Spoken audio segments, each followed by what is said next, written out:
बिना पियाज रसुण मिल मेकर तरकारी जदि एमिति बनइबे 100% ग्यारंटी हाथ चाटी चाटी खाइबे। भात रुटी पूरी परोटा सबुथिरे जमीजिब जबरदस्त तार स्वादटा। प्रस्तुति प्रणाली सहज भारी आसंतु बनइबा डेरी न करी।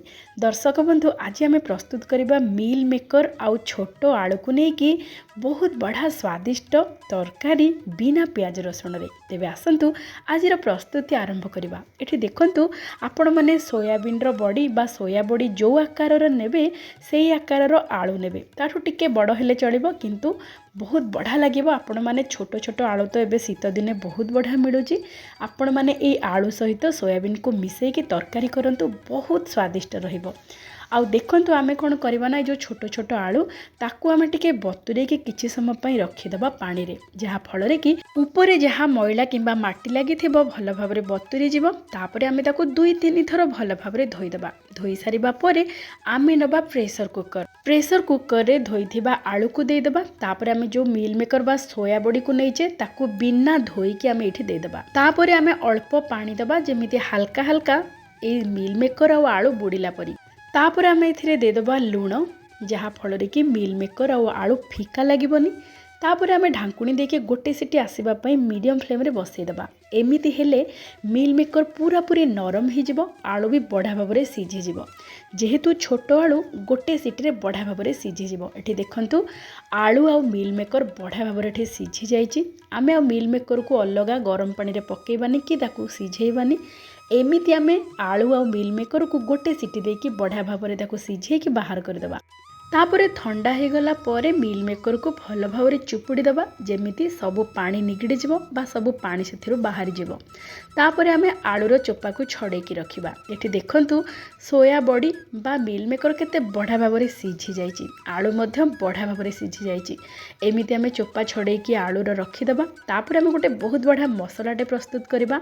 जेहेतु बिना पियाज रसुण आमे नबा खंडे अदा, आधा इंचर खंडे अदा, गोटे छोट चामच जीरा, गोटे बड़ चामच नबा एठी धनिया, ता सहित 2टी गुजराती भल बास्ना पाई, 2-3टी नबा लवंग, गोटे नबा अलैच, जायत्री अल्प टिके नेबे कहीं जायत्री बास्ना बहुत कड़ा होता है। अल्प टिके नेबे बहुत बढ़िया बास्ना आसीबो, स्वाद भी बहुत बढ़िया रहिबो।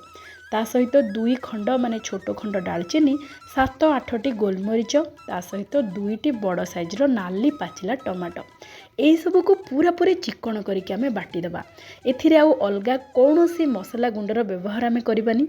एई मसला रे एत्ते सुआदिया लागिबो। ई तरकारी आपण माने थरे बनातु जानि परिबे। एई मसला को बाटिला बेले बिल्कुल पानी रो व्यवहार करिवेनी। टमाटो आमे जो 2टा देइचे सेथिरे आराम रे बढ़िया भाबरे चिकन होइके बाटी हि जिवो।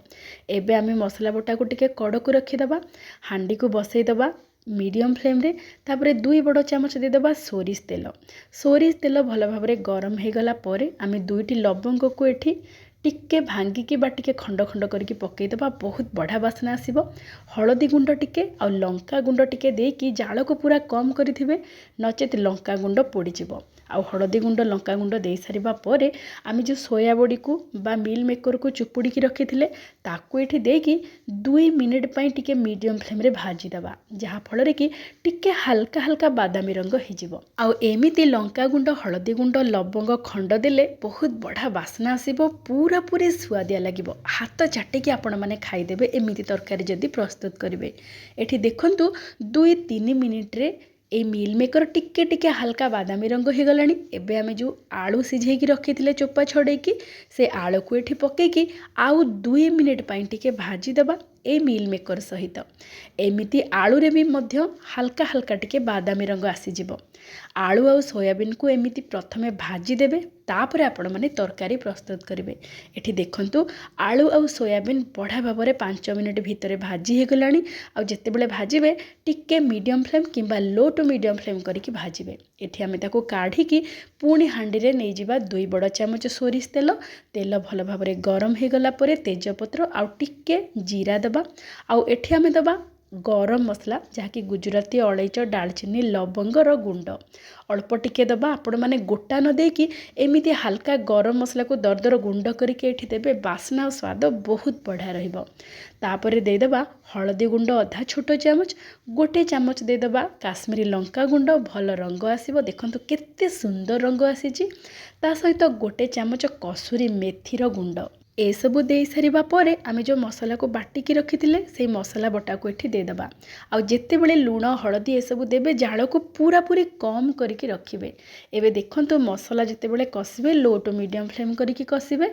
स्वाद अनुसार दे दबा लूण आ ताको बढा भाबरे 5 मिनिट पाई कसीदबा। जेहेतु आम ए पानीर बिल्कुल व्यवहार करें ये टमाटो पानीटा पूरा पूरी सुखी जावा पर्यंत आपण मैंने कसिबे। जदि आपण मैंने एक्स्ट्रा पानी देकी मसला को बाटिबे ताहले कसी हवा पाई बहुत समय लागिबो। एठी देखंतु मात्र 5 मिनिट भितरे बढ़िया भाबरे मसला कसी ही गलानी आ तेल मध्य बाहरिबाकू लागिलानी आ केते सुंदर रंग आसीची देखंतु। एबे हमें गैस रो फ्लेम को ऑफ करि दबा। ऑफ करि सारिबा परे 2 ରୁ 3 बड़ चामच दे दबा ताजा बसा दही। ताजा दही नेबे बिल्कुल खटा दही नेबेनी बहुत बढ़िया स्वादिष्ट होइकी प्रस्तुत हबो। एई तरकारीटा पूरा क्रीमी क्रीमी टेक्सचर रहिकी प्रस्तुत हबो। एठी देखंतु मो गैस रो फ्लेम को पूरा ऑफ करि देइची। आउ दही को जिते बड़े पकेबे ए मसला सहित भल भाव मिसई देबे। मिसई सारिबा परे आपण माने गैस रो फ्लेम को ऑन करिवे आउ प्रथमे पूरा लो फ्लेम करिके कसेबे। एमिति हेले दही बिल्कुल फाटिबोनी ए मसला सहित बढ़िया भाव मिसी जिवो। एठी देखंतु दही पके सारिबा परे मसला केते सुंदर रंग आसीची। प्रथमे आपण माने जिते बड़े तेल गरम हे जिवो सेते बड़े जदी पूरा कम जाळ करिकी लंका गुंड हळदी गुंड देबे रंगटा बहुत सुंदर आसीबो नाली रंग। एठी देखंतु आउ 2 मिनिट पाई घोड़े की रखिदबा। जेहेतु आमे कंचा दही व्यवहार करिचे दहीटा बढ़िया भाव कसी हे गला परे आमे कोन करबा ना एबे आलू आउ सोयाबीन को एथरे पकेकी आउ 2-3 मिनिट पाई कसेबा ए दही मसला रे बहुत बढ़िया है कि प्रस्तुत हम। ये देखंतु मसला बढ़िया भाव में कसी हो जाइए। एबे आमे एथिरे जो आलू आउ मिल मेकर को भाजिकी रखी थे ये देदेबा देकी भल भाव में गोलई दबा। जदि आपण मानकु आजिर रेसिपीटी भल लगी थाए तेबे विनम्रतार सहित अनुरोध निश्चय लाइक शेयर सब्सक्राइब करदेबे आ ता सहित बेल आइकन को प्रेस करदेबे जहा फल कि प्रत्येक वीडियोर नोटिफिकेशन आपण माने सर्वप्रथमे पाई परिबे। आ एमिति नुआ नुआ व्यंजनर प्रस्तुति आपण माने देखिबाकू पाई परिबे। एठी देखंतु मिल मेकर आउ आलू बढ़िया भाव में मसला सहित आम गोलैकी टिके 2-3 मिनिट पाई लो टू मीडियम फ्लेम रे छाड़ीदेवा। एठी देखंतु केते बढ़िया भाव में आलू आ मिल मेकर कसी ही गलानी आउ बहुत बढ़िया बास्ना आसुची। जेहेतु गुजराती अलैच डालचिनी लवंग यही सबूर आम व्यवहार करिचे बास्ना स्वाद बहुत बढ़िया रहिबो। ता सहित आम देदेबा एठी गरम पानी टिके हल्का गरम पानी करके देबे बहुत जल्दी ही प्रस्तुत हो जिवो। तापरे भल भाव में गोलैकी आउ किछि समय पाई छाड़ी देबे। बेसी भी पानी देबेनी। आमे भात पाई जदि प्रस्तुत करूथिबा ताहले टिके हल्का ग्रेवी रखिबा आउ जदि रुटी पूरी परोटा पाई प्रस्तुत करूथांती ताहले टिके लटपटा करके प्रस्तुत करेंगे बहुत बढ़िया लगिबो। एठी देखंतु जेहेतु भात पाई मु प्रस्तुत करूची टिके पानी देइची आउ टिके झोल झोलिया करके रखीची। आपण मानकु जेमिति पसंद आपण माने सेमिति करि परिबे। एठी देखंतु केते बढ़िया देखा जाउची तरकारीटी। आउ एबे आमे दबा गोटे छोटो चामच देसी घी आउ गोटे छोटो चामच चीनी। ए देसी घी चीनी दीटा जाक निश्चय देवे बिल्कुल स्किप करेंगे। देखिए स्वाद बहुत बढ़िया रही तरकारीर। जेहेतु आम बिना पियाज रसुण रे प्रस्तुत करुचे एमिति थरे प्रस्तुत करंतु आपण देखिए बिना पियाज रसुण रे भी एते स्वादिया लगे। आपण माने पियाज रसुण रे न करके एमिति करने को सब बेले पसंद करेंगे। ता सहित एमिति आपण माने प्रस्तुत कले ओषा बार व्रतरे भी खाई पारिबे। तापरे आमे कौन करवा ना किछि धनिया पत्र कटा पकेदेबा तापरे घोड़ेकी किछि समय पाई छाड़ीदेबा। एटी देखंतु आमर प्रस्तुत हो जाइछि खाइबा पाई। आपण माने गरमा गरम परसी देबे। भात रुटी परोटा पूरी सबुथिरे बहुत बढ़िया जमिबो। आपण माने मध्य एमिति प्रस्तुत करंतु खांतु समस्तंको खुआंतु देखिबे समस्तंको बहुत बढ़िया लागिबो। आजिर प्रस्तुति आपण मानकु केमिति लागिला विनम्रतार सहित अनुरोध निश्चय जणेबे। तेबे आजि पई एतिकी पुणी देखा आउ गोटे चलचित्र रे आउ गोटे व्यंजन सहित। जय जय जगन्नाथ।